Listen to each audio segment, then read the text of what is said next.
Le thème de notre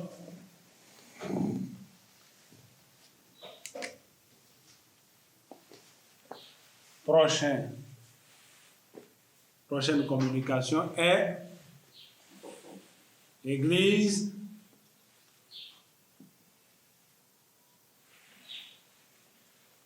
dîme,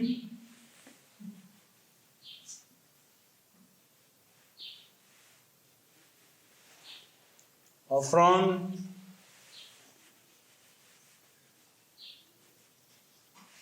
et droit du prédicateur.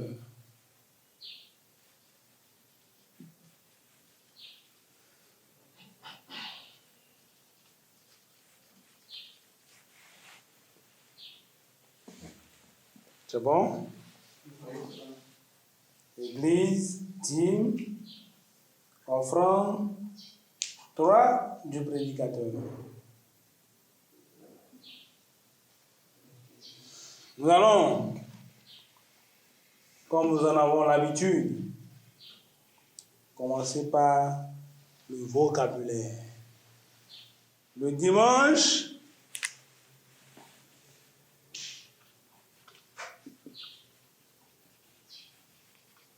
est le jour du Seigneur.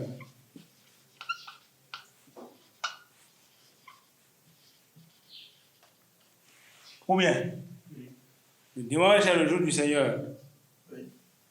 C'est ça, non? Ok. Nous allons voir tout à l'heure. Dimanche veut dire le jour du Dieu soleil.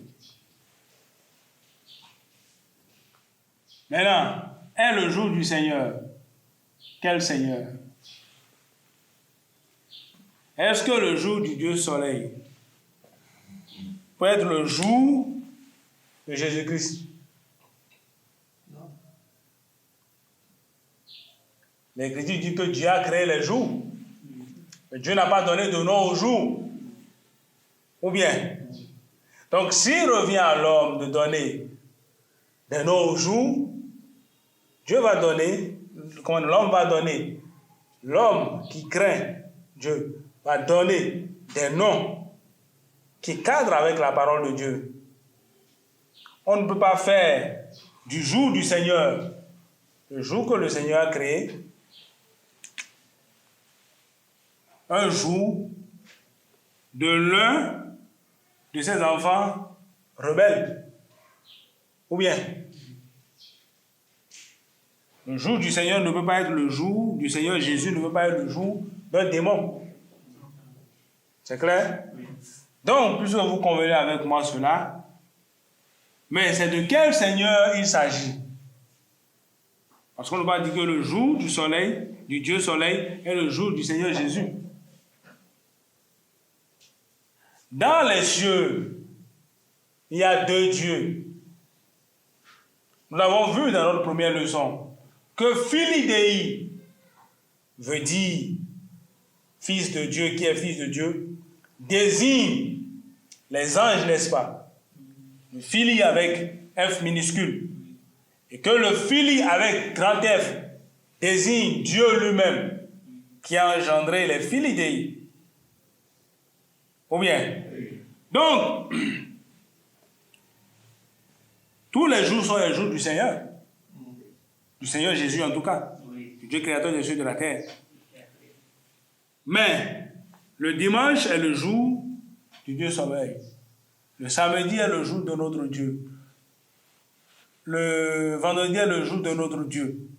D'après le calendrier de la bête qui gouverne ce monde. Donc, quand on dit le jour du Seigneur, comment on appelle? Le dimanche est le jour du Seigneur, c'est-à-dire le jour du Dieu soleil est le jour du Seigneur, on fait allusion à l'usurpateur de l'Église de Dieu sur terre, c'est-à-dire Satan. D'accord? Dans les cieux, il y a deux dieux. Il y a le Seigneur Jésus et l'ange qui s'est autoproclamé Dieu, c'est-à-dire Satan. Et sur la terre, il y a encore deux églises. Il y a l'église du Seigneur Jésus, qui est le corps glorifié du Seigneur Jésus, et l'église de Satan, l'église de la bête.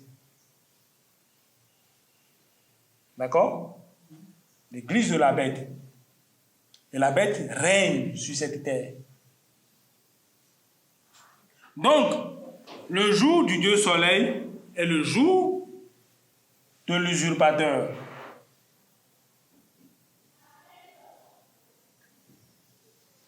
Oui, maintenant. Parce que vous ne pouvez pas attribuer un jour à un démon et dire que c'est le jour de celui qui a créé le jour. C'est pas possible. Donc, ce calendrier que nous utilisons est un calendrier qui torpille les âmes. Un calendrier qui torpille les âmes, qui conduit les âmes dans les ténèbres. Et chaque jour du calendrier est consacré à un démon. Chaque mois du calendrier est consacré également à un démon. Et il y a des mois de purification. Actuellement, on est dans les mois de purification païenne. Et on prépare, ou du moins le monde prépare, ceux qui n'ont pas la doctrine du Seigneur, préparent les fêtes de fin d'année, n'est-ce pas? Donc, on prépare les fêtes de fin d'année, actuellement on se purifie, d'après le calendrier, et le dieu Janus,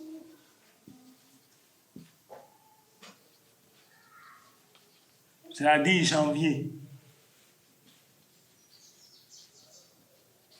Janvier appartient à Janus. Va nous ouvrir ses portes le 1er janvier, c'est ça. Va nous ouvrir ses portes. Va ouvrir, ou bien va ouvrir à ceux qui sont dans le monde, à ceux qui vivent selon la chair, ses portes, pour leur donner ses bénédictions. Donc le saint doit savoir que ça, 1er janvier, là, c'est pas pour lui. Le saint se réjouit en tout temps. On a vu que 1er janvier, on appelle ça encore comment? Saint-Sylvestre. C'est ça la Saint-Sylvestre? Oui, Sylvestre. Ou bien, on a dit ici que, on a vu saint. On ne peut pas attribuer la sainteté de Dieu à un homme, Non. ni à un ange. Vous voyez maintenant? C'est très dangereux pour les âmes. Celui qui veut entendre, entendra. Mais si tu es un saint, un sanctifié, et que tu dis au Seigneur Jésus, oh, cette nouvelle année dans laquelle nous allons rentrer, je prophétise sur ma vie. Bénédiction. Quoi? Tu rentres dans une nouvelle année. Année de qui? Janus. Année de Janus. Année de la bête. Et tu prophétises sur ta vie. Pourquoi? L'Écriture dit, nul ne peut recevoir que ce qui... L'homme ne reçoit que ce qui lui a été donné du ciel. C'est pour ça le Seigneur n'est venu que pour une seule chose, sanctifier. L'homme ne reçoit que ce qui lui a été donné du ciel. C'est-à-dire que si vous êtes venu sur cette terre pour être riche, vous serez riche. Si vous êtes venu sur cette terre pour être pauvre, vous serez pauvre. Si vous êtes venu sur cette terre pour être puissant, vous serez puissant. Cela n'a rien à voir avec le Seigneur Jésus. Lui, il est venu juste pour sanctifier les gens et leur permettre d'avoir l'amour de Dieu afin de les faire entrer dans le troisième monde. C'est sa mission sur terre. Et celui qui suit le Seigneur Jésus doit comprendre ça. Est-ce que mon doigt là a de problème quand je me porte bien? Si le sang circule dans tout mon corps. Mais nous faisons partie du corps glorifié du Seigneur Jésus. Si je suis un doigt du Seigneur Jésus, est-ce que je vais mourir de faim? Jamais. Je serai toujours à l'aise, en paix, tranquille. Le saint ne peut pas chercher à conquérir ce monde. Vous voulez être puissant dans ce monde, vous allez dévier. Pour trouver votre pain ou manger. De toute façon, vous allez trouver. Parce que vous n'allez jamais manquer de rien. Mais que Dieu dit chercher premièrement le royaume. Ou bien, et les autres choses vous seront données par les yeux. Celui qui se tient dans la vérité du Seigneur est dans le corps de Dieu. Et Dieu pourvoit tous ses besoins. Il n'a même pas besoin de prier du matin jusqu'au soir. Il dit ne multipliez pas les fins mots. Votre Père sait de quoi vous avez besoin. Donc, ça c'est le premier vocabulaire que nous allons voir. Le second, c'est la guerre de l'Éternel. Ou du moins les guerres de l'Éternel. C'est mieux comme ça.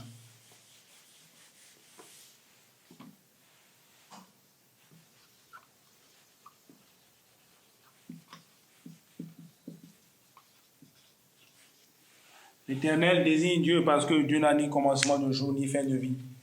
C'est pour ça qu'on ne le désigne pas éternel. Il est le seul. Donc, Dieu mène des guerres. Mais quelle guerre il mène? Guerre de destruction de l'abomination sur terre. Et il y a eu plusieurs guerres de destruction de l'abomination. C'est très important parce que ça intervient dans la dîme. Très important. Il y a eu plusieurs guerres de destruction de l'abomination. La plus grande destruction de l'abomination qui a eu lieu est la destruction du premier monde par les eaux du déluge. La destruction, Dieu mène des guerres quand l'homme pêche, jusqu'à ce que ses péchés montent vers Dieu. C'est-à-dire que la violence est totale sur la terre. Il n'y a plus amour. C'est le péché. Dieu voit. Ça crie à gauche, à droite. Donc à ce moment, Dieu dit, je nettoie, je recommence.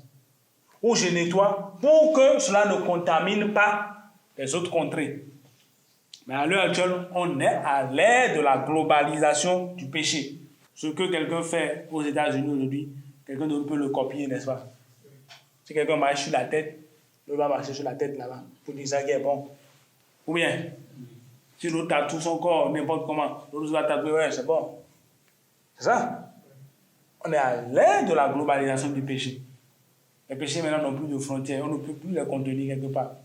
Donc, Dieu détruit l'abomination. Et dans cette destruction, il peut utiliser des hommes pour le faire. Dans la destruction de l'abomination, Dieu utilise des hommes. Mais les hommes qu'il utilise, ce n'est pas des pécheurs. C'est des gens qui ont la crainte de Dieu. Et Dieu va utiliser Abraham pour le faire.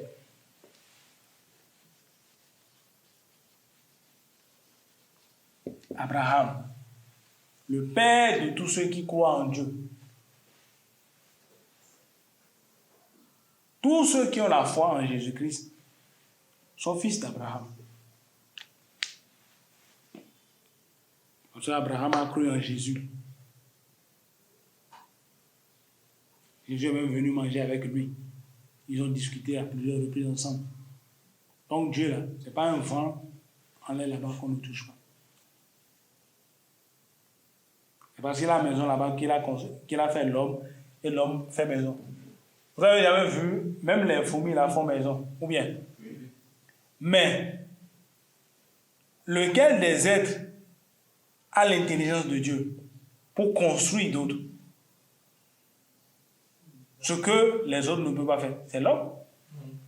Ou bien, parce que Dieu l'a fait à son image et à sa ressemblance.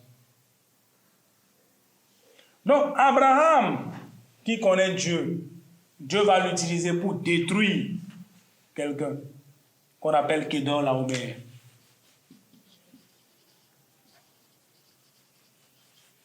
C'était un roi très puissant sur la terre, un conquérant. Il dominait tout. C'était la razzia. Il vous soumet ou il vous détruit. Donc cet homme régnait par la terreur. Il avait des alliés, d'autres rois. Mais ses péchés étaient montés vers Dieu. Et Dieu maintenant va susciter Abraham pour le détruire.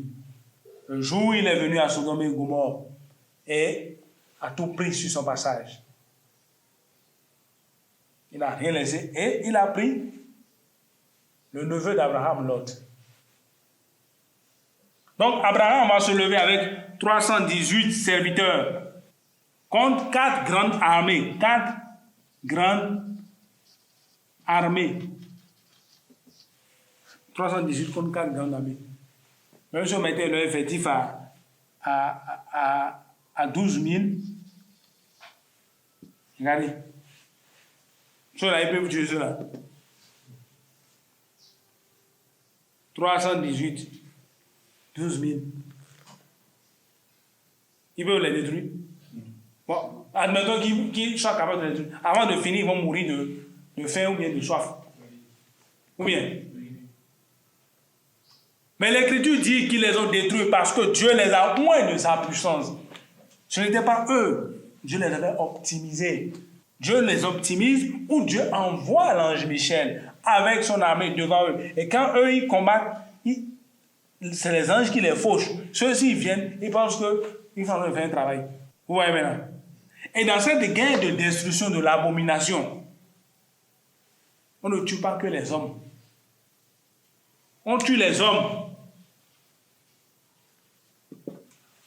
Ensuite, on tue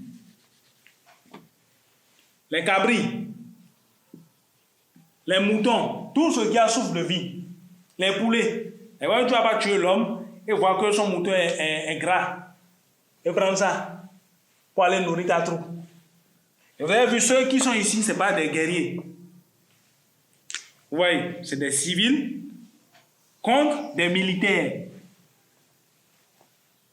C'est les civils que Dieu utilise.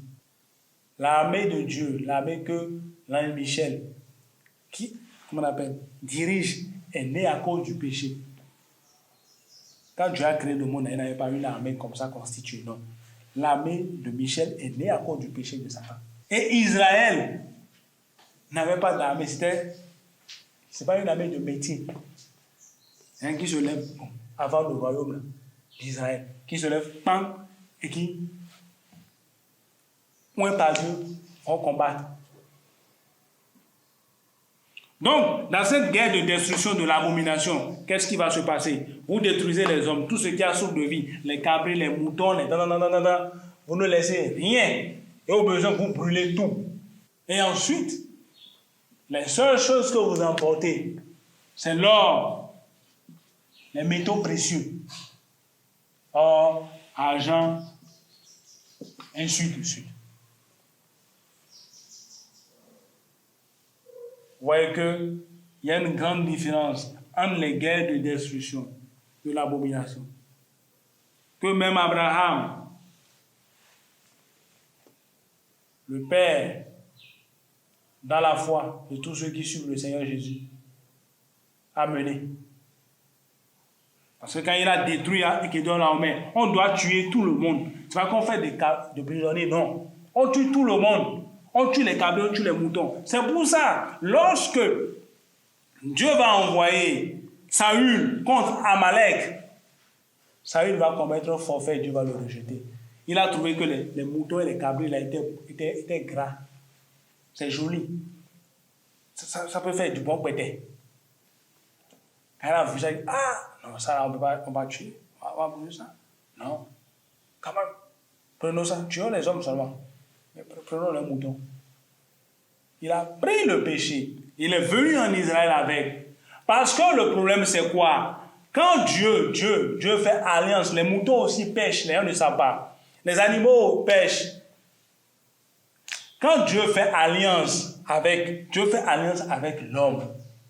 Et à travers l'homme, il fait alliance avec la femme, les animaux, tout ce qui a souffle de vie. C'est pour ça, lors de la destruction du premier monde, il a tout détruit. Il pouvait tuer les hommes et laisser seulement les animaux. Ou bien, voilà, il a tout détruit. Quand il a détruit Sodome et Gomorrhe, il pouvait tuer les hommes et laisser les animaux. Non. Donc, quand il est allé chercher, il a tué la population d'Amalek. Mais il prend le mouton. Vous ne pouvez pas prendre leur cabri et autres. Que vous allez offrir le péché à Dieu, non? L'obéissance à Dieu vaut mieux que les sacrifices. Donc, les seules choses qui ne pêchent pas sur cette terre, c'est l'or, les métaux précieux. Est-ce que les métaux précieux ont de source de vie? Non? Ça ne respire pas. Ce qui ne respire pas peut pécher. Ça a une volonté. Ça n'a pas de volonté. Donc, ces métaux précieux appartiennent à Dieu, l'or et l'argent sont à Dieu.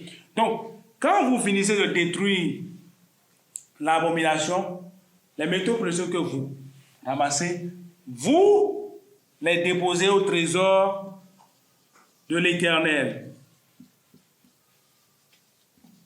C'est-à-dire dans la maison de Dieu, dans le temple visible, parti, qui était à Jérusalem ou bien le tabernacle.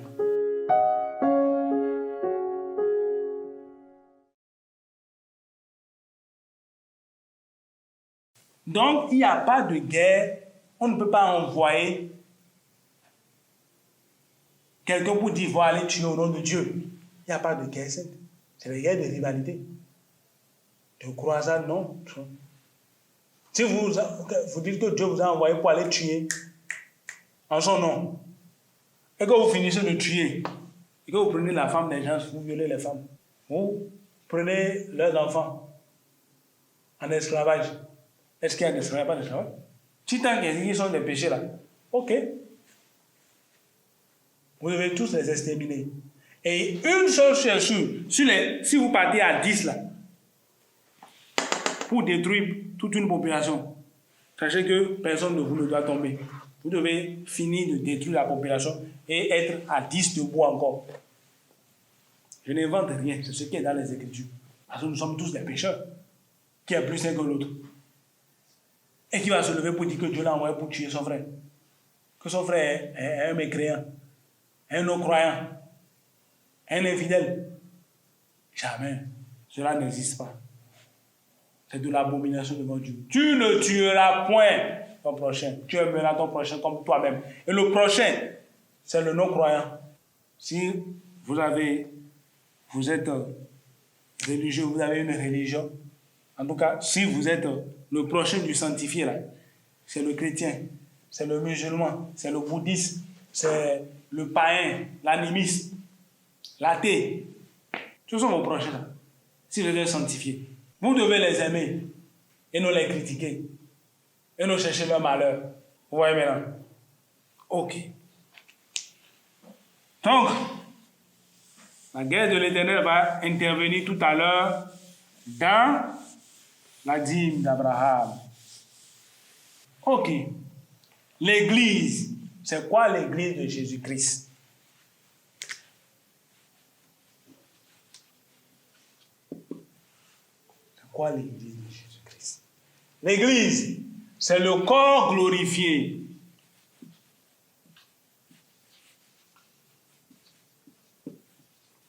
De Jésus-Christ.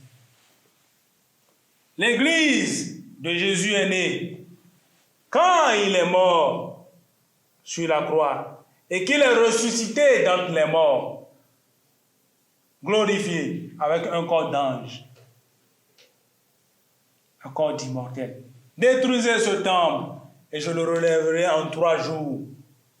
D'accord? Le corps, l'église, c'est le corps glorifié du Seigneur Jésus. C'est-à-dire la tente, la demeure, l'enveloppe immortelle, acquise du moins après la mort. D'accord? Pour nos péchés. Acquise à la résurrection. Oui, l'enveloppe du Filii Dei fait Filii Homo, acquise après la résurrection. Donc, qui abrite quoi? L'Esprit de Dieu. Abritant l'Esprit de Dieu. C'est ça l'Église.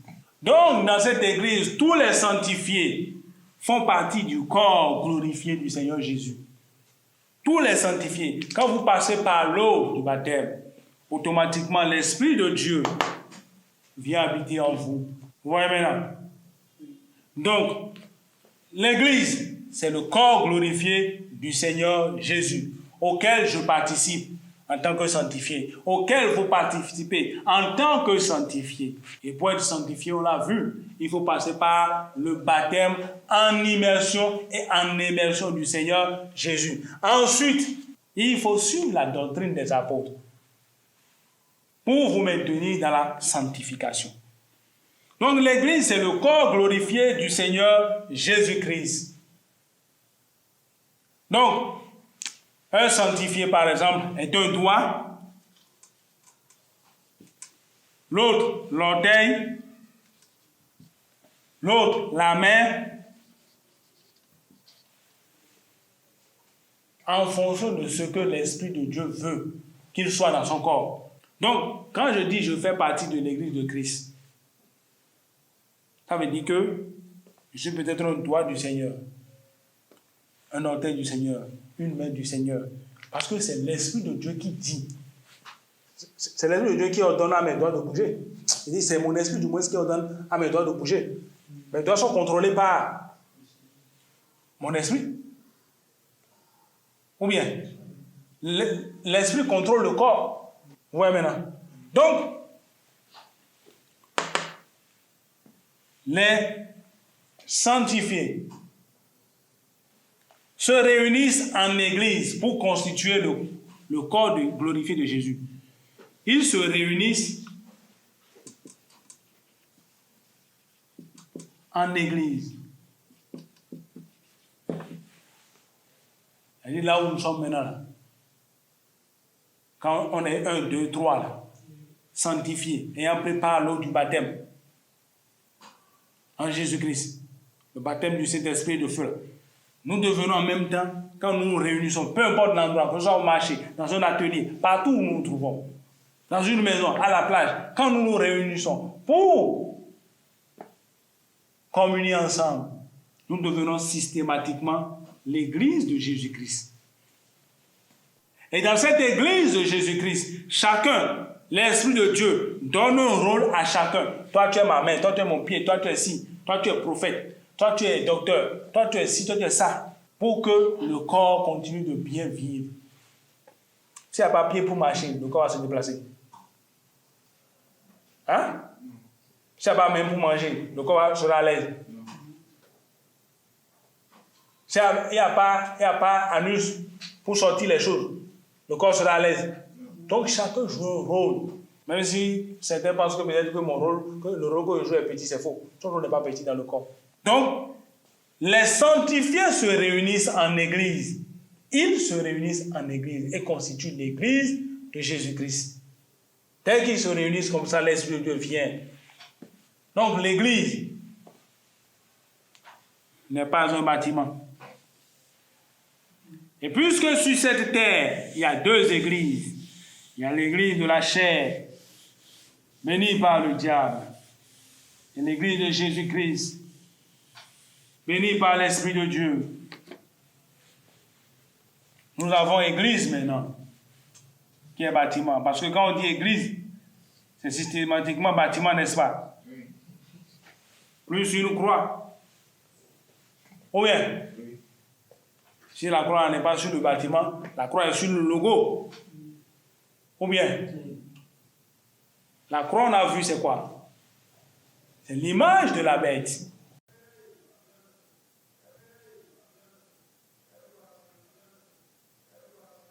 La bête, c'est le péché. C'est le contraire de Dieu. La croix condamne. La croix ne sauve pas. Ce que je dis est certain. Il n'y a qu'une seule image de la bête.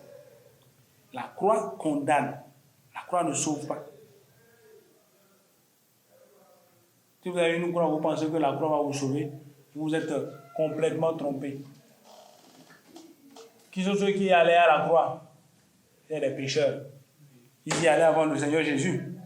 Quand on a crucifié le Seigneur Jésus, il y avait qui? À droite et à gauche? Les voleurs. Voilà. Va à la croix le pécheur.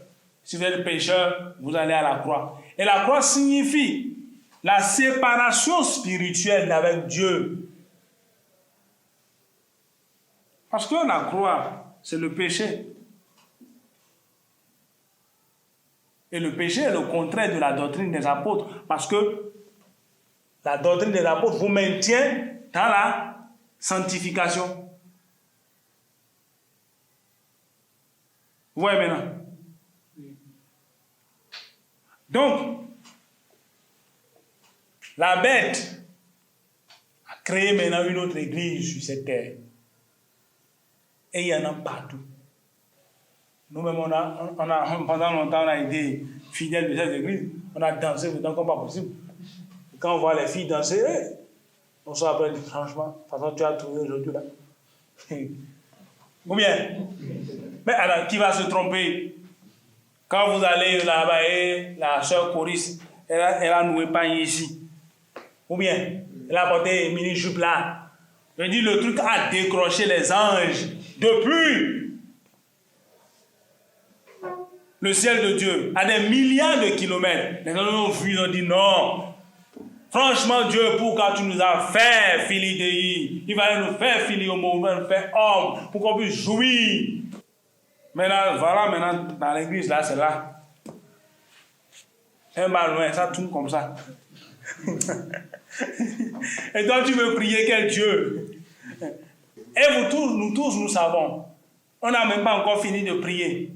Et quand le frère prédicateur qui est à la tribune là-bas dit, qui est officier dit, prions. Après, tu ouvres les yeux pour voir si elle est toujours là. Hein? Ou bien, qu'est-ce qu'on va à l'église pour ça? Ici, on va à l'église.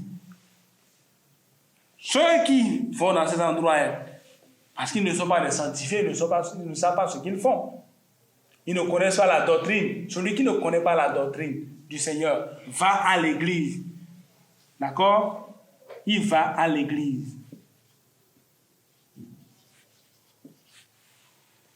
Pourquoi? Parce qu'il se déplace vers un bâtiment. Alors que les sanctifiés se réunissent en église.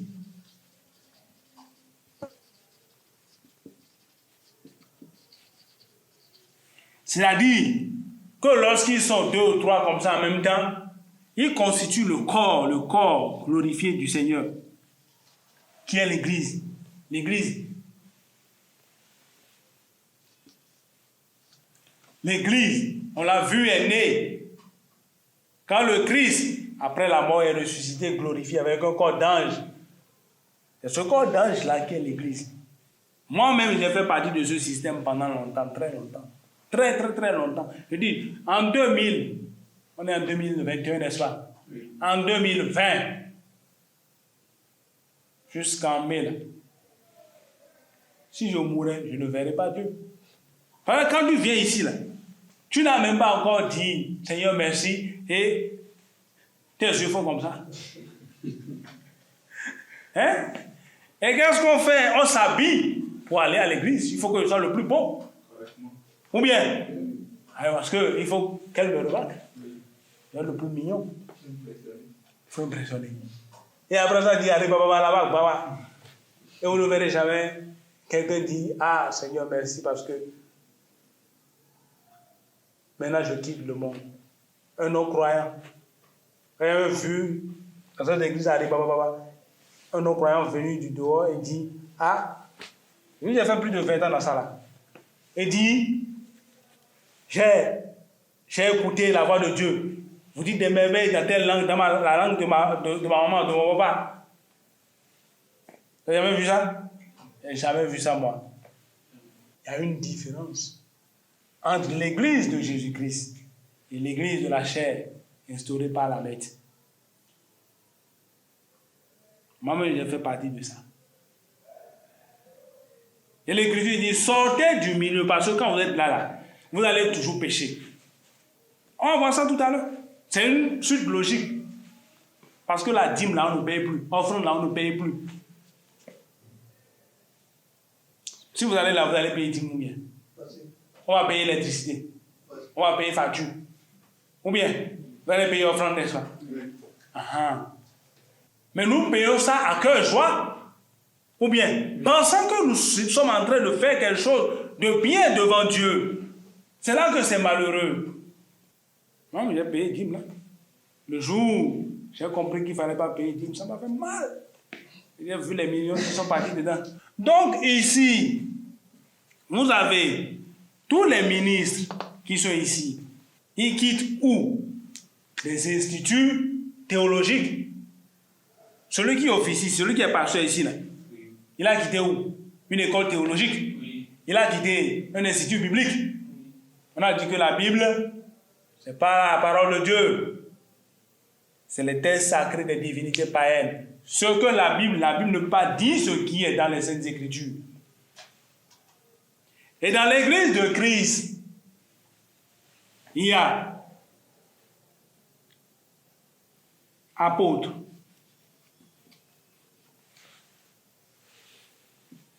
prophètes. C'est les dons que l'Esprit de Dieu donne ça.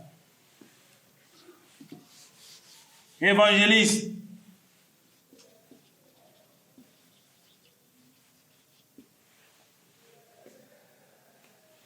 Pasteur. Docteur. Mais ici, vous allez voir quoi? Révérend pasteur?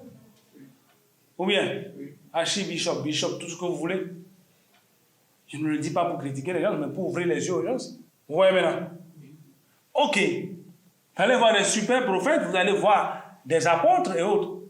Mais l'apôtre du Seigneur Jésus, le ministre, le prophète du Seigneur Jésus, l'évangéliste du Seigneur Jésus, le pasteur du Seigneur Jésus, le docteur du Seigneur Jésus, ne se fait pas appeler docteur, ne se fait pas appeler apôtre. Il est frère parce qu'il ne doit pas s'élever au-dessus du troupeau de Dieu. C'est-à-dire, si vous me voyez vous dites apôtre Stanislas, vous avez péché. Frère Stanislas. Frère Stan, comment allez-vous? Je vais bien. Vous voyez ma femme, vous n'allez pas dire Madame apôtre. Parce que cela n'existe pas. Il n'y a ni Madame apôtre, ni Madame prophète, ni Madame, non. Ce n'est pas une royauté. Où votre femme, à votre titre, vous êtes royal et reine. Ce n'est pas possible. C'est ce qui est décrit dans les Écritures. Et celui qui est apôtre, il est apôtre de Jésus-Christ. Je suis apôtre de Jésus-Christ. Je suis prophète de Jésus-Christ. Je suis évangéliste de Jésus-Christ. Je ne suis pas prophète, apôtre d'une église.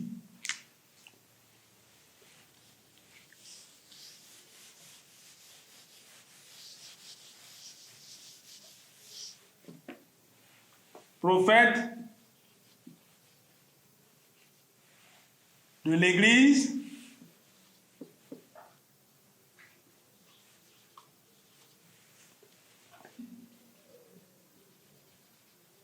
de Dieu.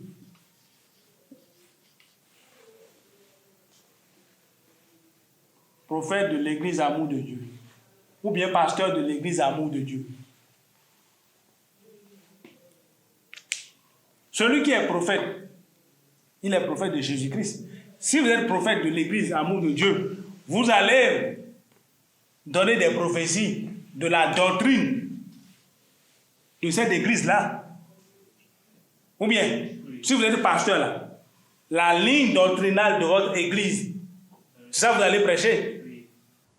Vous êtes pasteur de l'église amour de Dieu. L'autre est pasteur de l'église bénie de Dieu. Il va prêcher la ligne doctrinale de l'église bénie de Dieu. Vous allez prêcher la ligne doctrinale de l'église amour de Dieu. Mais, quand vous êtes prophète de Jésus-Christ, apôtre de Jésus-Christ, ministre de Jésus-Christ, vous allez dire les choses qui viennent de l'Esprit de Dieu. Vous n'allez jamais dire ce qui vient d'un homme. Parce que ça, c'est un homme qui a créé ça. Ou bien, C'est un homme qui a créé son église et il est président ou chef suprême de son église. Ou bien? Mais si un homme a église, est-ce qu'il est mort? Il est né saint? Il est mort pour quelqu'un? Il est ressuscité? Et il a église. Ça veut dire que son corps aussi, puisque l'église c'est le corps glorifié de Jésus, lui aussi il a un corps. Ça veut dire que son corps c'est un mortel, l'autre corps ne meurt pas. Donc, dans l'église de Jésus-Christ, il n'y a pas de pasteur, et comment on appelle? Il n'y a pas de président, il n'y a pas de chef suprême, il y a, non, de coordonnateur, non. Il y a juste des ministères qui ne sont pas interchangeables. Il a dit, je peux être prophète sans être apôtre. Je peux être pasteur sans être prophète. Et dans l'église de Jésus-Christ, la femme ne prêche pas. À qui le Seigneur a dit, allez par tout le monde et prêchez la bonne nouvelle à toute la création. Au 11. Et le jour de la Pentecôte, c'est seulement Pierre qui s'est levé. Ils étaient 120, environ 120 là, à la chambre haute. Pierre et les 11. Elle dit les 10 qui étaient avec lui lorsque le Seigneur Jésus les a envoyés, plus Matthias qu'ils ont tiré au sort après. Qui est venu devant la foule pour dire, ah, qu'ils sont présentés à la foule. Parce que ce sont eux qui sont investis. Et pourtant, les femmes étaient là. Marie était là le jour-là. Elle ne s'est pas levée. Et si le saint qui a porté le fili au monde ne s'est pas levé, qui peut se lever aujourd'hui pour dire, moi je vais annoncer la parole du Seigneur Jésus? C'est un péché pour la femme de prendre mégaphone ou bien de prendre le micro pour dire qu'elle prêche la parole du Seigneur Jésus.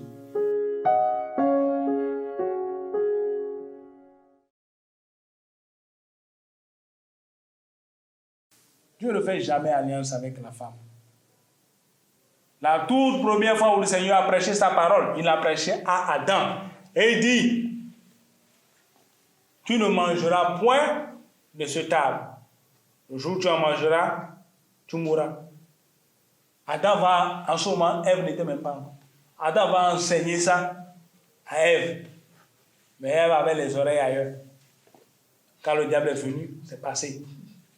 Dieu n'a jamais, au début de ce second monde, il va faire alliance avec Noé. Prêcher sa parole à Noé. Les commandements là, c'est à Noé et à ses fils qu'il a donné ça. Les femmes de Noé, la femme de Noé et comment on appelle, les femmes de ses fils étaient loin, tenues à l'écart. La femme qui est prophétesse dans l'église de Jésus-Christ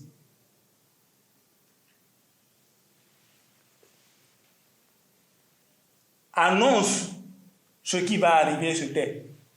Il dit que demain, tel frère aura un billet d'avion pour aller à tel endroit, par exemple.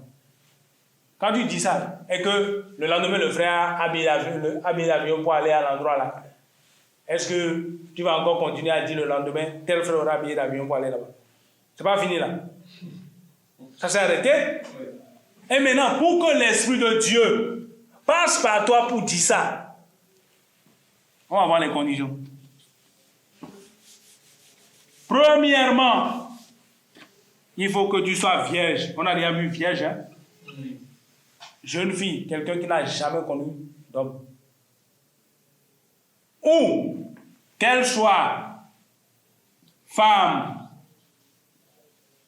n'ayant connu qu'un seul homme de toute sa vie.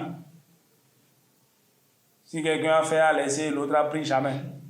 Le Saint-Esprit ne passera jamais par elle. Ce que je dis, c'est pour le salut de nos âmes.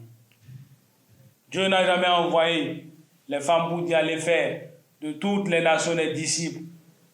Ou bien Dieu a envoyé. Lisez les Écritures, vous verrez, il n'y a que 11 personnes.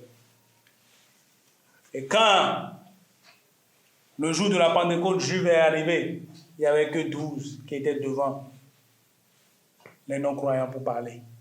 Et la femme, soit n'avait connu qu'un seul homme. Et la femme ou la vierge qui a la tête couverte et qui prophétise n'honore pas le Seigneur. C'est pas, la prophétie ne vient pas du Seigneur. Quand elle a les cheveux rasta, ce n'est pas le Seigneur. Quand elle est dans l'extravagance, ce n'est pas le Seigneur qui parle. C'est pour ça que la doctrine des apôtres est très importante pour maintenir les gens, éviter les pièges du diable aux gens. Parce que nous devons entrer dans le royaume de Dieu, c'est très important. Il faut qu'on y entre.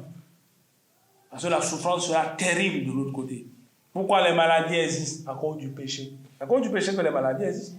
Le péché, c'est tout simplement le fait de faire ce qu'il ne faut pas faire pour polluer. C'est un péché. Vous prenez un sachet plastique, vous jetez dans la nature, c'est un péché. Vous coupez un arbre et vous ne faites pas tout possible pour qu'il le repousse. Mais vous ne mettez pas un autre arbre à sa place. C'est un péché. Parce que vous avez détruit l'écosystème. Tous les êtres vivants qui étaient sous l'arbre. Ou bien, c'est un péché.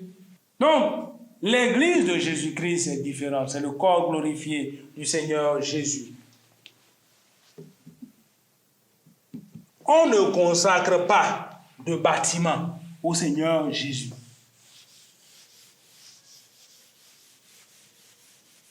On ne consacre pas de bâtiment au Seigneur Jésus. Même sans la croix. Même sans la croix ou bien sans logo. C'est-à-dire ici maintenant, là, on va dire que ici maintenant, là, on va consacrer ça à Dieu. Et tous les jours, on viendra ici pour adorer Dieu. Non. Ne vous laissez pas tenter par le diable. Dans tout Israël, il n'y avait qu'un seul temple. Un seul temple qui était à Jérusalem, que tout le monde allait adorer, où tout le monde allait adorer. Et avant le temple, il y avait le tabernacle de Moïse. Un seul, pour tout Israël. Avant qu'on ne construise un bâtiment à Dieu, il faut que Dieu dise, oui, ici, c'est ici que vous allez construire le bâtiment. Et le bâtiment sera la réplique de ce qu'il y a dans les cieux là-bas. Parce que Dieu aussi dit dans le bâtiment, que les gens ne savent pas. La réplique de ce qui est là-bas, de son sanctuaire là-bas. Oui, il doit y avoir un lieu très saint, un lieu saint, un lieu très saint. Il faut ça. Donc, un seul temple a existé jusqu'à Jésus-Christ et l'an 70 après Jésus-Christ. Le temple a été reconstruit sur les ruines du premier temple. C'est le même endroit qui a accueilli le temple de Dieu. Mais puisque le temple a changé, Dieu est mort maintenant pour nous. Il peut habiter directement dans nos corps. Le temple, c'était pour ceux qui vivaient selon la chair. Ceux qui vont à l'église, ceux qui vont au temple. C'est ceux qui vivent selon la chair. Donc, si vous avez un bâtiment, sanctifié, vous vous réunissez. Il faut que ce bâtiment soit destiné à autre chose. Priorité à autre chose. Si vous venez dans ma maison, je dors dans ma maison. Je balaye ma maison. Vous allez venir mettre des choses bizarres, des photos de quelqu'un ici, des trucs bizarres. Non? Vous venez. Ce qu'on a à faire, on fait. Si on mange ensemble, on doit manger ensemble, on mange ensemble et puis c'est fini. Si c'est, parce que manger ensemble aussi, c'est une communion. C'est le corps qui s'est réuni pour pouvoir manger ensemble. C'est une prière. C'est de l'amour. Et comment on appelle? Prier ensemble. Ça aussi, c'est une bonne chose. Mais prier pour déranger les gens, là, c'est un faux problème. Il n'y a pas de l'amour dedans. Si quelqu'un revient du service et vous devez l'empêcher de dormir, il n'y a pas de l'amour dedans. Surtout que quand vous parlez la langue des DJ qui ne comprend rien, c'est pas bon. D'accord? Donc, le temple, il n'y a plus de temple. Donc, quand on met église, amour de Dieu, temple, Bethel, on a dit que l'église c'est le corps, ou bien l'enveloppe qui habite le corps glorifié du Seigneur Jésus, et la réunion des sanctifiés, d'accord, constitue l'église. Maintenant, est-ce que le corps glorifié du Seigneur Jésus peut s'appeler encore amour de Dieu? Vous comprenez ce que je dis? C'est que le corps de Jésus s'appelle Jésus. Ou bien, Ça a un autre nom. Si je le laisse assis maintenant, même si, quand quelqu'un est mort là, quelqu'un meurt là, il a toujours son nom, n'est-ce pas? L'âme a quitté, non? Hein? Oui. Si vous allez au cimetière, vous allez voir, non? Oui. Ici, il repose telle personne, non? Oui. Même si l'âme n'est plus là, non? Son corps est là, non? Oui. Le corps de Jésus s'appelle Jésus. Maintenant, on va dire maintenant Jésus, amour de Dieu. C'est que Jésus porte un autre nom, amour de Dieu. Son nom maintenant. Vous trouvez que c'est bon? Ça là, c'est encore mieux. Parce qu'il y a Jésus évangélique. L'église protestante, on va protester chez Jésus. Il y a protestation chez Jésus. Non? Je le dis pour ouvrir les yeux. Vous ne pouvez pas protester. Est-ce que mon corps, mon bras peut protester contre moi-même? Donc, l'église, amour de Dieu, et temple Bethel. Vous dites que c'est l'église, amour de Dieu, temple Bethel. Non. Ça fait de la tautologie. Parce que l'église, déjà, c'est un corps, c'est un temple, une demeure de l'Esprit de Dieu. Si je donne encore Bethel au temple de Dieu, donc maintenant, Jésus s'appelle encore Bethel. Donc, c'est pour ça que la doctrine des apôtres est importante. Sinon, on va faire des choses et on va se perdre. Ce que je dis là, c'est pour nous tous. C'est pour notre salut commun. C'est très important. Donc, le bâtiment, on ne peut pas le consacrer à Dieu. Vous pouvez vous réunir. Si c'est le droit du prédicateur, le prédicateur doit manger. Vous comprenez? Donc, inutile d'avoir des organisations qui vous mettent en déphasage avec Dieu. Évitez d'avoir des organisations qui vous mettent en conflit avec l'Esprit de Dieu. Dieu est amour et il veut le salut de tous les hommes. Dans l'église de Jésus-Christ, le ministre, c'est-à-dire l'apôtre, le ministre de Jésus-Christ,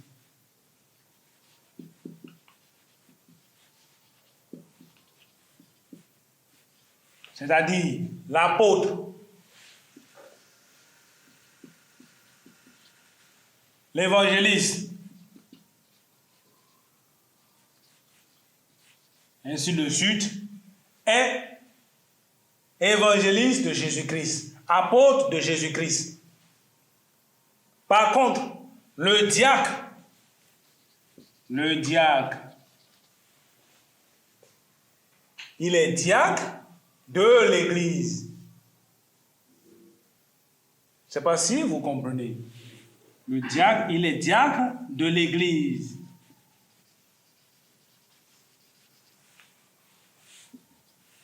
De l'Assemblée des saints. Il est diacre de l'Église, c'est-à-dire de l'Assemblée des saints. Le ministère, celui qui exerce ce ministère, ne le tient pas du Seigneur Jésus, mais il tient ce ministère de l'Assemblée des fidèles. C'est un sous-ministère délégué par l'apôtre à quelqu'un. Par exemple, nous avons dans l'église de Jésus-Christ des orphelins. Il faut qu'on prenne soin des orphelins. Donc l'apôtre qui est ici n'a pas le temps pour s'occuper des orphelins. Donc qu'est-ce qu'ils font? Ils désignent, l'assemblée désigne un diacre. Donc le diacre tient son ministère de l'assemblée. C'est l'assemblée qui le commet. Ce n'est pas le Seigneur Jésus-Christ qui le commet. Le Seigneur Jésus-Christ commet l'apôtre, l'évangéliste, le prophète. Il est prophète de Jésus-Christ. Mais l'assemblée des fidèles, des saints, commet quelqu'un pour pouvoir prendre soin, exercer un rôle. Prendre soin, par exemple, des orphelins de l'église de tel quartier. Parce que l'église de Dieu, c'est l'église de Dieu de Cotonou, par exemple, ou d'un quartier de Cotonou. Ça veut dire que c'est l'ensemble des sanctifiés de ce quartier-là qui constitue l'église, ou bien de Cotonou qui constitue l'église. Donc, en leur sein, ils donnent pour rôle à quelqu'un de s'occuper des orphelins de l'église. On est diacre d'une église, mais on est ministre, apôtre, évangéliste, prophète de Jésus-Christ, jamais d'une église. C'est très important. Jamais d'une église. Maintenant, puisque nous avons compris que nous ne pouvons pas avoir une église, parce que nous ne sommes pas morts, nous ne sommes pas ressuscités, nous n'avons pas un corps glorifié, il y a une seule personne qui peut avoir une église. C'est le Seigneur Jésus. L'église, c'est le corps glorifié du Seigneur Jésus. Maintenant, les ministres de Jésus-Christ ne s'élèvent pas au-dessus du troupeau. Le ministre s'appelle frère. Qu'il soit apôtre, qu'il soit évangéliste, qu'il soit prophète, on ne l'appelle jamais apôtre Stanislas, non, jamais. Apôtre Pierre, jamais. Apôtre Paul, jamais. C'est l'église de Jésus-Christ. C'est frère Pierre, Paul, Stanislas. Il n'y a jamais apôtre Pierre. Parce qu'il tient son ministère, il tient l'apostolat de quelqu'un. Et l'apostolat est de la durée de sa vie. S'il meurt là, c'est fini. Ou bien, ça retourne à Dieu. Et Dieu redonne ça à quelqu'un d'autre. Vous voyez? Donc, c'est frère Pierre, frère Paul, ou bien bien-aimé. Vous n'allez jamais voir dans les saintes écritures du Seigneur, apôtre Paul, apôtre Pierre, Jean, vous voulez m'appeler, vous voulez appeler l'un des apôtres du Seigneur, vous l'appelez apôtre, non, ce n'est pas votre apôtre, ou bien c'est mon pasteur, ce n'est pas votre pasteur, il est le berger de Jésus-Christ. Frère tant, prédicateur de Jésus-Christ, à l'église de Dieu de Cotonou, à l'église de Dieu de Fifadi. Vous suivez? Ok. Donc, le berger ne s'élève pas au-dessus du troupeau, il est frère. Donc, le frère prédicateur de l'église de Dieu de Fifadi est frère. De l'église de Cotonou est frère. Il n'est jamais apôtre, il n'est jamais, comment dire, évangéliste, non. C'est quand il va vouloir adresser une correspondance à quelqu'un, à des frères, mais à une autre église, qui va mettre Paul, Pierre, Stan, l'apôtre de Jésus-Christ. Vous voyez maintenant, c'est une correspondance officielle. Ah, l'église de Dieu de Cotonou, c'est-à-dire à l'ensemble des fidèles de Jésus-Christ qui sont à Cotonou. Vous voyez maintenant, ou bien qui sont à Fifadi, qui sont dans tel quartier, qui sont dans telle maison. Jamais apôtre Paul, non, comment? Non. L'humilité précède la gloire. C'est Dieu qui a donné son ministère. Donc c'est Paul, apôtre de Jésus-Christ. C'est Pierre, apôtre de Jésus-Christ à telle église. C'est Stan, apôtre de Jésus-Christ à telle église de Dieu, de tel quartier. Il y a l'assemblée des frères, des fidèles, des saints de tel quartier. Jamais le contraire.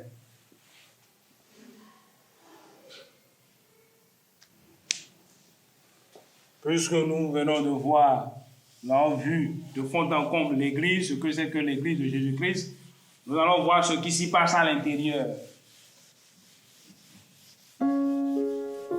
Les dîmes.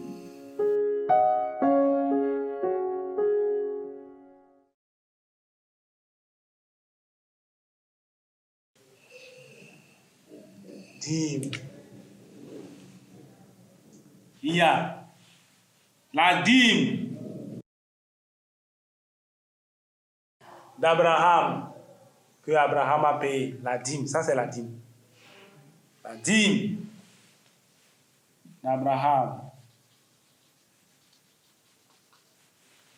est de l'esprit, c'est-à-dire ça vient de l'esprit, ça vient de Dieu. C'est pour ceux qui vivent selon l'esprit.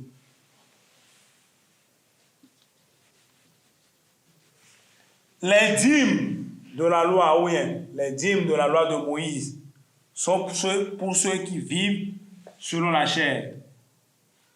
Les dîmes sont pour ceux qui vivent selon la chair.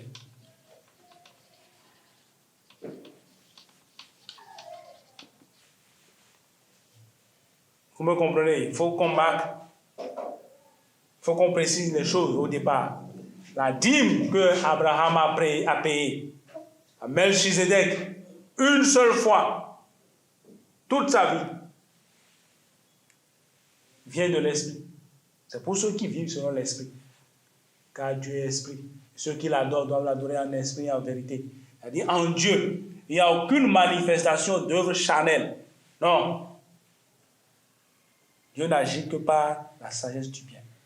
Donc, les dîmes, par contre, sont pour ceux qui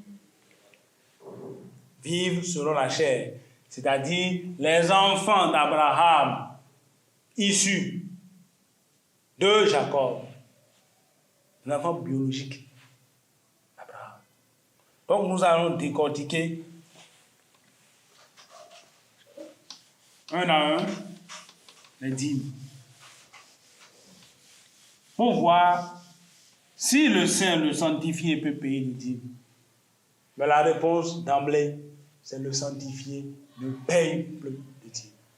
La dîme d'Abraham, c'est le prix du rachat par la foi. C'est comme ça que Dieu l'appelle. Le Saint-Esprit dit que la dîme, c'est le prix du rachat. D'accord? Le prix du rachat, du salut.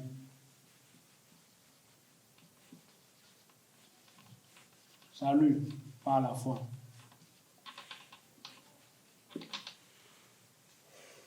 Dîme égale à tabernacle céleste.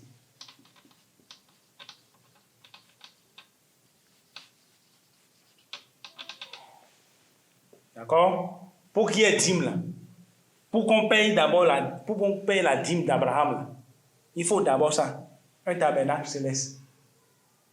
D'accord? Plus les métaux précieux.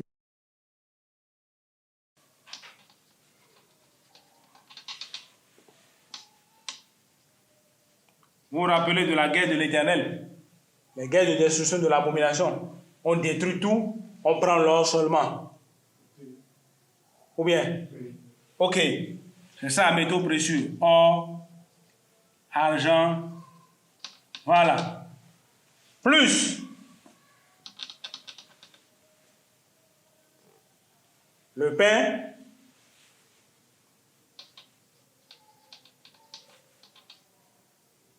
plus le vin. On a déjà vu le pain, c'est le corps de Christ, rompu pour nous. Le vin, ce sang versé sur nous, pour nous. Ou bien? Maintenant, plus le souverain sacrificateur du Très-Haut. Le souverain sacrificateur.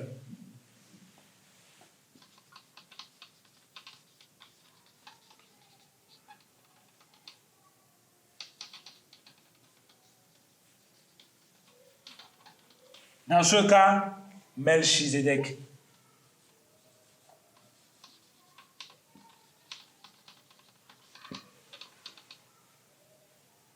Pour qu'on paye la dîme d'Abraham, là, le prix du salut par la foi, là, il faut un tabernacle céleste.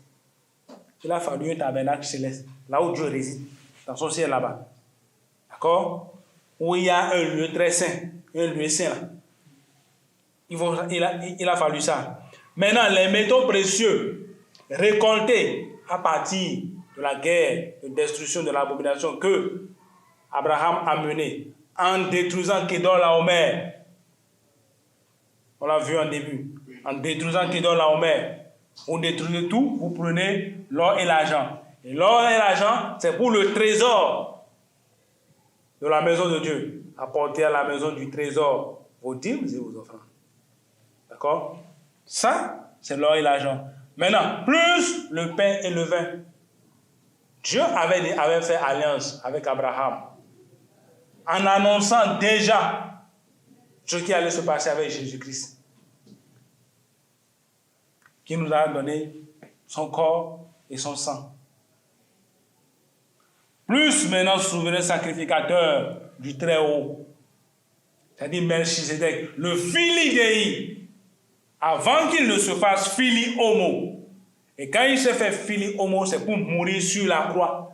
Et quand il est mort sur la croix, il est entré dans le tabernacle céleste. Avec quoi? Son sang. Donc, dans le tabernacle céleste, à l'heure actuelle, il y a la dîme payée par Abraham.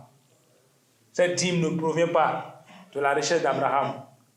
Cette dîme provient du butin de guerre, l'or et l'argent qu'il a pris chez Kedorlaomer. Vous voyez, c'est l'argent qu'il a pris chez quelqu'un d'autre. Et l'argent là, c'est pour Dieu. Quand vous finissez de détruire l'abomination, vous apportez l'or et l'argent au trésor de Dieu, dans la maison de Dieu. Donc, il faut forcément un tabernacle, c'est-à-dire un bâtiment comme ça, maintenant qui est céleste. Il faut maintenant les métaux précieux. Parce que ça, là, ça ne se renouvelle pas. C'est pour ceux qui vivent selon l'esprit. Ça ne se renouvelle pas. Et il faut maintenant le pain et le vin qui annoncent la mort du Seigneur Jésus. Son sang versé sur la croix. Et l'Écriture dit que le Seigneur Jésus est entré dans le tabernacle céleste avec son propre sang. Melchizedek, c'est le Fili Dei. Il s'est fait Fili Homo. Donc cette dîme d'Abraham est payée pour tous ceux qui vivent selon la foi d'Abraham, tous ceux qui sont en Jésus-Christ, tous les sanctifiés. Par conséquent, il n'y a plus de dîme. Elle est payée une seule fois. Abraham l'a payée une seule fois. Abraham ne vivait pas sous la loi de Moïse. Il vivait sous la grâce. Pain plus vin. Il vivait selon l'Esprit de Dieu. Ce n'est pas pour rien que Dieu l'a fait Père de tous ceux qui vivent selon la foi en Dieu. Maintenant, pour nous autres, les enfants spirituels d'Abraham, qui ne sommes pas nés de ses reins, est-ce que nous sommes des enfants biologiques d'Abraham? Non? Ceux qui sont des enfants biologiques d'Abraham, ils sont en moyenne, au Moyen-Orient là-bas. Ils sont là-bas. Nous sommes des enfants spirituels d'Abraham. Et cette dîme a déjà été payée. Le jour où le Christ a versé son sang, c'est fini. Parce que l'objectif, c'est de continuer à sanctifier les gens, pris du salut par la foi. Vous devez vivre selon l'esprit et non selon la chair. Maintenant, nous allons voir ce que Dieu a prévu pour les enfants d'Abraham qui vivent selon la chair et qui sont sous la loi de Moïse. Nous allons juste changer. Ça, c'est les dîmes. Les dîmes. Ce n'est pas la dîme, c'est les dîmes. C'est beaucoup de choses. Dîme de menthe, dîme de ci. Tabernacle terrestre.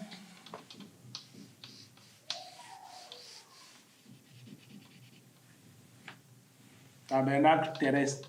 tabernacle de Moïse, là. Moïse a construit un tabernacle. Tabernacle terrestre. Ou le temple de Salomon, ou le temple reconstruit, le temple de Jérusalem.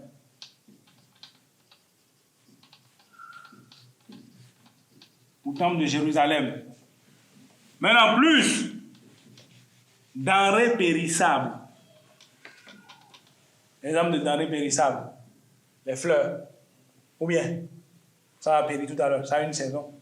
Ça apparaît chaque saison. Les mangues. Ou bien, c'est pas saison. Denrées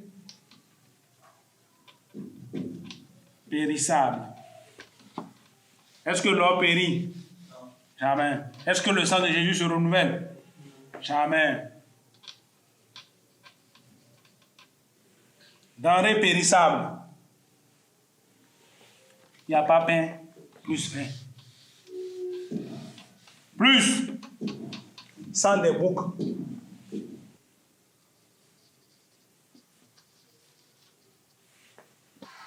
Le sang des animaux. D'accord? Plus souverain sacrificateur selon l'ordre d'Aaron.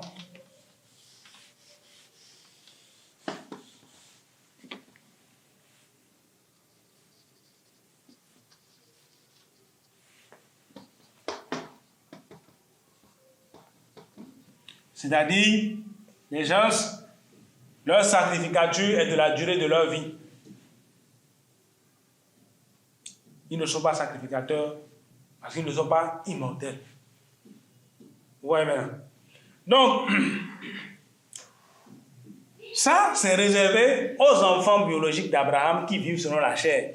Le gars, on dit, tu ne dois pas chercher la femme d'autrui, il va chercher la femme d'autrui. Il faut le sanctifier. Vous voyez maintenant? Tu ne dois pas te quereller, tu ne dois pas insulter les gens. Ils se lèvent, ils insultent les gens, il faut continuer à le sanctifier. Parce que l'objectif de Dieu, là, c'est de sanctifier les gens, de les maintenir dans la sanctification. C'est le seul objectif de Dieu. Le reste, là, il a fait ça, il a réglé. Tu viens sur cette terre, pauvre ou riche. Tu viens sur cette terre pour être puissant ou pas. Donc, ces enfants d'Abraham qui vivaient selon la chair, il faut toujours continuer à les sanctifier. Donc, pour les sanctifier, il faut un tabernacle terrestre. Parce que le Christ n'était pas mort. Il n'était pas encore mort. Est-ce que le fili homo était mort? Non. Et quand le fili homo n'était pas encore mort, il fallait que, qu'on appelle l'Esprit de Dieu ne pouvait pas vivre dans le corps de l'homme. Il y a un lieu où l'Esprit de Dieu descend. C'est le temple de Jérusalem pour le tabernacle. Donc, dans ce temple, dans ce tabernacle-là, qui est toujours sanctifié, il faut qu'il y ait des denrées périssables. Donc, si vous voulez payer dîme, là, vous allez attendre chaque saison pour payer dîme. Oui, denrées périssables, vous attendez chaque saison et vous payez dîme. Vous ne payez, ce n'est pas argent, c'est dîme, c'est denrées périssables, on donne. Et vous offrez le sang des boucs pour continuer à vous sanctifier. À qui? À un souverain sacrificateur, un homme qui tout à l'heure va mourir. Donc, c'est les dîmes apportées à la maison du trésor. Vos dîmes et vos offrandes. La seule maison du trésor dont il est question ici, là. Ce message s'adresse scrupuleusement aux enfants d'Israël, nés selon, comment on appelle, nés des reins d'Abraham et qui vivent selon la chair. Et qui ont un temple à Jérusalem. Et dans ce temple, il y a le lieu qui accueille les trésors. Donc, apportez à la maison du trésor vos dîmes et vos offrandes là. C'est pour ceux-là. Les derniers qui vont se renouveler. Tout comme les sacrificateurs qui se renouvellent. Parce qu'ils ne vivent pas pour toujours. Maintenant, lorsque le Christ a versé son sang, c'est fini. Il n'y a plus de temple physique, plus de bâtiments consacrés à Dieu. Le sang ne se renouvelle plus, il n'y a plus de sang des boucs. Il n'y a plus de souverain sacrificateur selon l'ordre d'Aaron.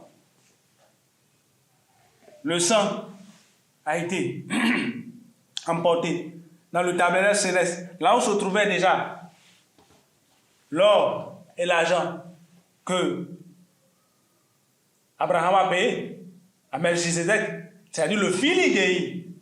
Et le fils d'Éhi est venu après, Filiomo, pour pouvoir verser son sang. Et il n'y a plus de tabernacle terrestre, maintenant le tabernacle céleste. Donc dîme là. Non, il n'y a pas de dîme. Si vous payez dîme, vous dites que le Christ n'est jamais mort pour vous.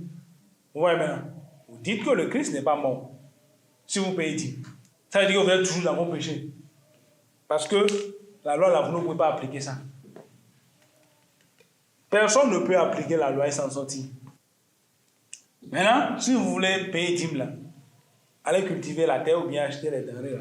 Et, parce qu'il y avait aussi des soldats du temps de Moïse, du temps de David, des rois en Israël.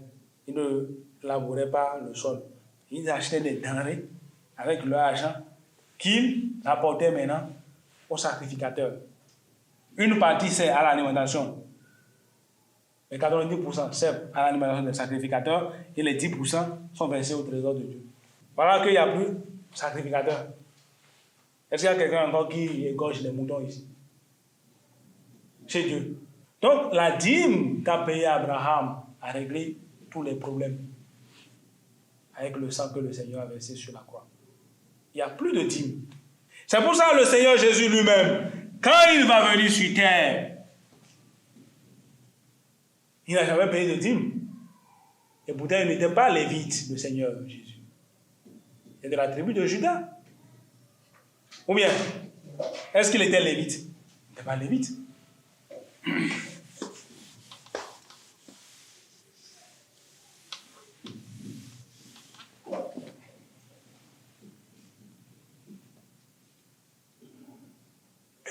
Il vient, il ne paie pas la dîme. Mais on l'a circoncis. Ça veut dire qu'il était sous la loi. Vous voyez bien. Parce que tout enfant né en Israël doit être circoncis s'il est juif. Mais il ne paie pas. Il n'a jamais payé la dîme. Maintenant, puisqu'il était le grand pasteur, il n'a jamais perçu de dîme. Ou bien vous avez lu quelque part, on a dit qu'on a payé dîme à Jésus. Hein? Nulle part, on a payé de dîme à Jésus. Maintenant, ces apôtres, ceux qui ont reçu la doctrine, la vraie doctrine du Seigneur, avez-vous lu quelque part où on a dit Pierre a perçu les dîmes, Paul a perçu les dîmes? Nulle part vous ne verrez cela. Nulle part vous ne verrez cela. Et c'est ce que les apôtres ont fait. C'est ça qu'on fait. Enseignez-leur à observer tout ce que je vous ai prescrit. Si ce n'est pas ça, ça veut dire que c'est gâté.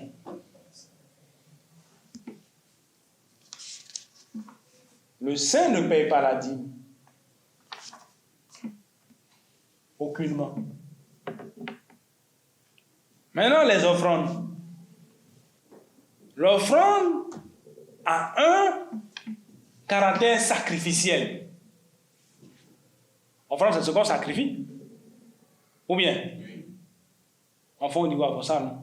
Ça, non? Voilà, c'est quelque chose qu'on sacrifie. Mais le plus grand sacrifice pour les saints, c'est quoi? C'est le sang du Seigneur versé sur la croix. Il s'est fait pécher pour nous. Donc, il n'y a plus d'offrande. Et l'offrande, on l'apporte à quelqu'un qui est supérieur à soi. Ou bien, est-ce qu'un homme donne offrande à l'homme? Vous n'avez pas encore vu ça. On donne toujours offrande aux esprits.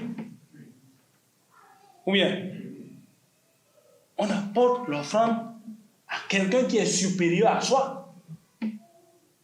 Maintenant, le sang versé sur la croix, à travers ce sang, nous sommes devenus des frères du Seigneur.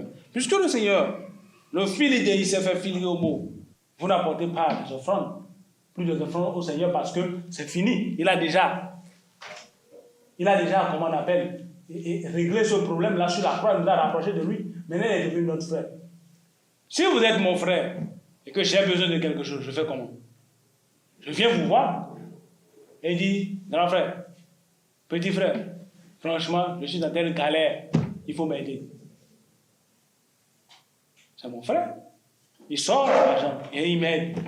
Si ce n'est pas une question d'argent, il trouve la solution avec moi. Mais dis, je vais te donner quelque chose pour que tu m'aides. Ça ne répond à aucune logique. C'est comme de la corruption. L'offrande se donne à supérieur à soi. Et le Seigneur a déjà brisé cela. Il n'y a plus de lieu. Il n'y a plus, le voile est déchiré. Il n'y a plus de souverain sacrificateur. Vous ne payez pas offrande. Qu'est-ce qui se fait entre les saints? Dans l'assemblée des sanctifiés, il y a ce qu'on appelle don, libéralité, collecte à l'endroit d'un frère en difficulté. Vous êtes 4 frères. Il y a un qui est malade. Il faut payer les opérations, les médicaments. Vous souscrivez. Ah, il n'arrive pas à payer la scolarité pour ses frères, pour ses enfants du moins. Vous l'aidez. Il ne viendra pas vous voir avec le peu d'argent qui puisse lui permettre même de payer la scolarité d'un de ses enfants pour dire, bon, prends et aide-moi après. Vous allez bouffer l'argent, vous allez pouvoir le faire. Il n'y a plus offrande. On ne donne pas offrande. Et si on arrive à dire Jésus, Jésus, et on ne peut pas appeler le prédicateur de Jésus là, Paul Pierre. Vous voyez que c'est fou?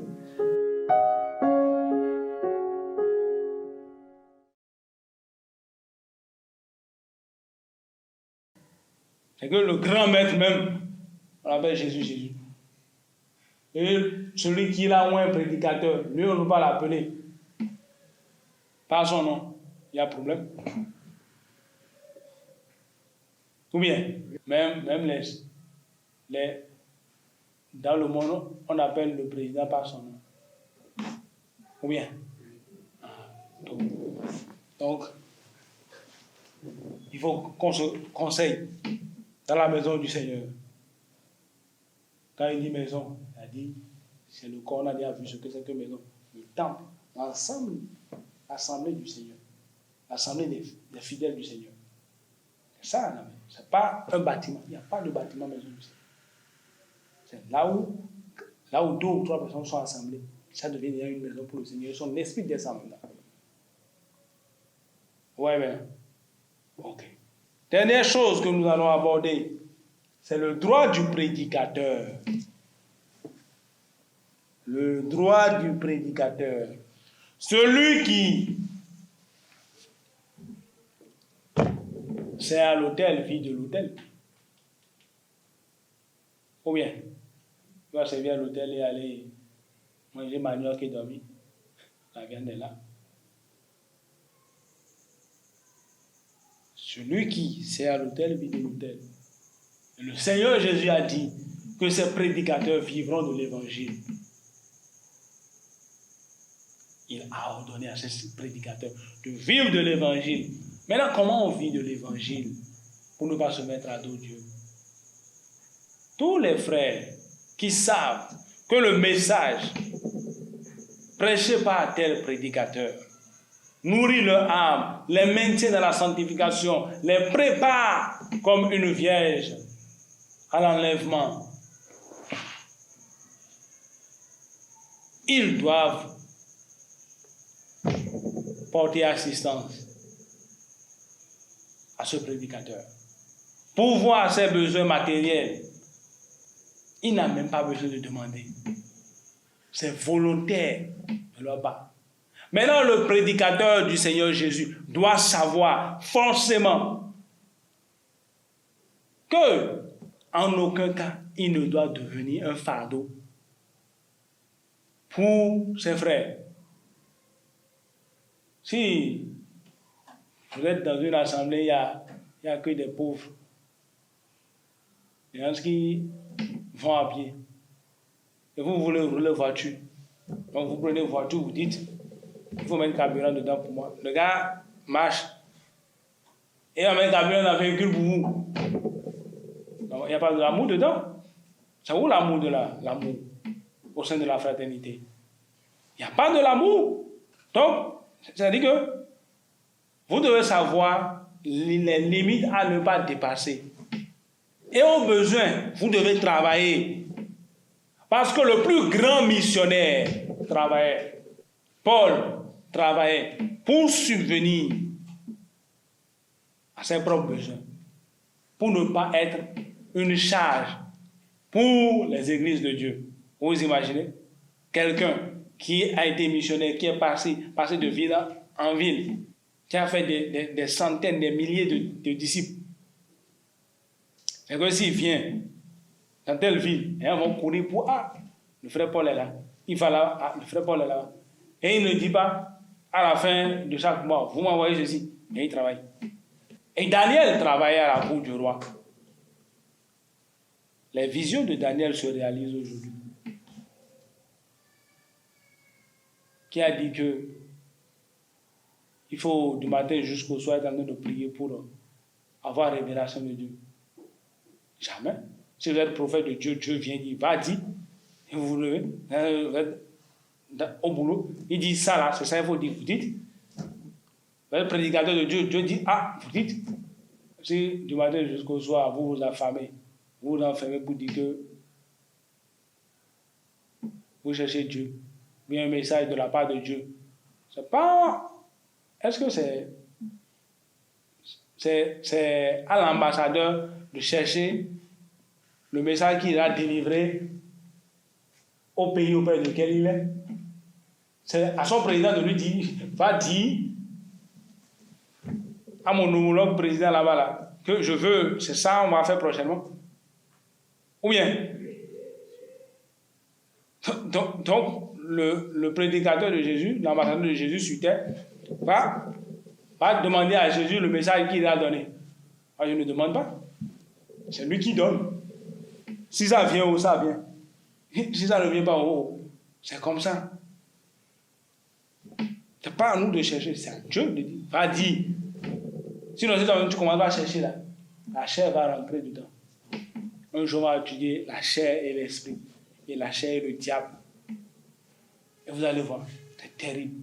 Ce que je dis, je ne le tiens pas d'un homme. Je n'ai pas été lié un livre et ce n'est dans aucun livre sur cette terre. Mais je le tiens du Seigneur Jésus lui-même. Et je le dis parce que les temps sont accomplis. On est à l'ère de Sodome et de Gomorrhe. Et bientôt, on va assister à l'avènement du Seigneur. Donc, si quelqu'un a envie d'entrer dans le troisième monde, qui commence par se repentir à l'heure là, et quitter ses péchés. Adorer Dieu, c'est facile. C'est moins de fardeau que la religion. Enfin, le Seigneur, le serviteur de Jésus, l'apôtre du Seigneur Jésus, le pasteur du Seigneur Jésus, il n'est pas retraitable. Est-ce que Jésus a fini de délivrer ce message et toi tu vas aller à la retraite? Non? Comment vous avez lu ça quelque part dans les Écritures? Même vieux, le Seigneur dit, il faut dire, il dit. Et quand la mort te surprend là, que c'est fini, là tu te reposes de tes œuvres. Un serviteur de Dieu. Alors, qui signe le papier? Non, qui signe? Parce que c'est un papier qui vous met, c'est un décret qui va vous mettre à la retraite. Maintenant, qui va signer? Dans les Saintes Écritures, aucun serviteur de Dieu n'est allé à la retraite. De l'Ancien Testament juste qu'au Nouveau Testament. Votre ministère est de la durée de votre vie. N'en déplaise à qui que ce soit. C'est que vous allez à la retraite. Est-ce que c'est Dieu qui vous a appelé? Si c'est Dieu qui vous a appelé, vous ne pouvez pas aller à la retraite. Donc, la parole de Dieu est claire. Il faut la doctrine des apôtres pour pouvoir s'en sortir. Nous avons vu l'Église, nous avons vu la dîme et les dîmes. Nous avons vu que le saint, le sanctifié, ne paye plus de dîmes. Que ceux qui payent les dîmes n'ont rien compris de la volonté du Seigneur. Parce que le Seigneur est mort. Il s'est fini et ressuscité pour nous. Il a versé son sang pour qu'on soit sauvé. Et que les dîmes payées sous la loi étaient uniquement pour ceux qui étaient les enfants biologiques d'Abraham, qui vivaient selon la chair, ceux qui étaient sous la loi. Donc vous ne pouvez pas être un sanctifié, avoir pris par le sang de l'agneau et encore retourner au sang des boucs. Ce n'est pas possible. Donc, revenons à la vérité de Dieu et évitons les offrandes. Le prédicateur de Jésus-Christ, il doit manger. Et tous les fidèles qui reçoivent le message du salut, un prédicateur, doivent nourrir ce prédicateur. Merci beaucoup.